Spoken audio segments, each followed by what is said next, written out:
Chennai OMR சாலையில் சோழிங்கநல்லூர் அருகே இருக்கும் காரப்பாக்கத்தில் மார்க் என்ற கட்டுமான நிறுவனம் சுமார் 2 லட்சம் சதுரடி பரப்பிலான நிலத்தை வாங்கி 7 மாடி கட்டிடத்தை எழுப்பியது. இதற்காக வங்கியில் கடன் பெற்றிருந்த தொகையை மார்க் நிறுவனம் திருப்பிச் செலுத்தாததால் அந்த சொத்து ஏலத்திற்கு விடப்பட்டு அதனை சென்னையைச் சேர்ந்த ரிவான்சா என்ற நிறுவனம் வாங்கியதாக தெரிகிறது. துவக்கத்தில் அந்த இடத்தில் மார்க் நிறுவனம் கட்டிடங்களை எழுப்பியதால் அந்த கட்டிடத்தில் இன்டீரியர் டெக்கரேஷன் செய்யும் பொறுப்பை வழங்க வேண்டும் என அந்த நிறுவனம் சார்பில் கோரிக்கை விடுக்கப்பட்டதாக கூறப்படுகிறது. அதற்கு ரிவான்சா நிறுவனம் அனுமதி அளித்துள்ளது. இந்த அனுமதியை வைத்து மார்க் நிறுவனத்தினர் அந்த இடத்தை ஆக்கிரமிக்கும் முயற்சியில் இறங்கியதாக கூறப்படுகிறது.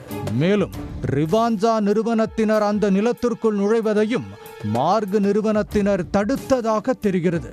இந்நிலையில் போலி பத்திரங்களை தயார் செய்து மார்க் நிறுவனம் மோசடியில் ஈடுபட்டதாக சோழிங்கநல்லூர் உரிமையியல் நீதிமன்றத்தை ரிவான்சா நிறுவனம் அணுகி தடை ஆணையை பெற்றது. தொடர்ந்து வழக்கறிஞர்கள் குழுவுடன் சென்று ஆக்கிரமிப்பில் ஈடுபட்டிருந்தவர்களை வெளியேற்றச் சென்றபோது இரு தரப்புக்கும் இடையே பெரும் மோதல் வெடிக்கும் சூழல் உருவானது.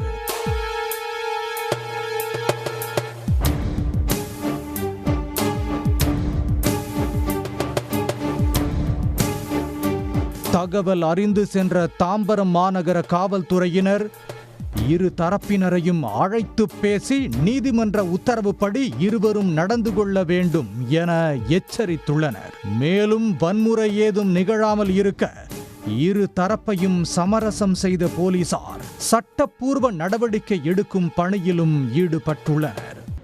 எஸ்ஆர்கே ரெட்டின்றவர் இந்த இடத்துக்குள்ள அத்துமீறி இப்போ பொசிஷன் உள்ளே வந்திருக்கிறாரு.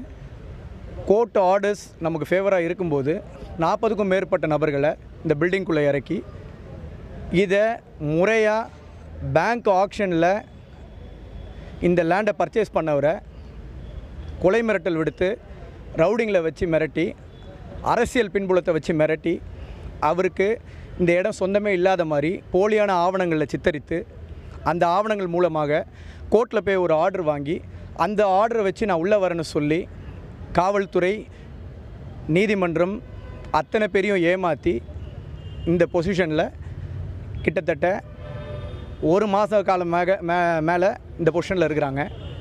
இரு நிறுவனம் இடையே ஏற்பட்டுள்ள மோதல் குறித்து மார்க் உரிமையாளர் ஜிஆர்கே ரெட்டியிடம் விளக்கம் கேட்டபோது தாங்கள் கேட்ட தொகை முழுவதையும் ரிவான்சா நிறுவனம் கொடுக்காததால் அந்த இடத்தை விட்டு வெளியேற மறுத்ததாக தெரிவித்துள்ளார். உடனுக்குடன் செய்திகளை தெரிந்து கொள்ள சன் நியூஸ் பெல் ஐகானை கிளிக் பண்ணுங்க.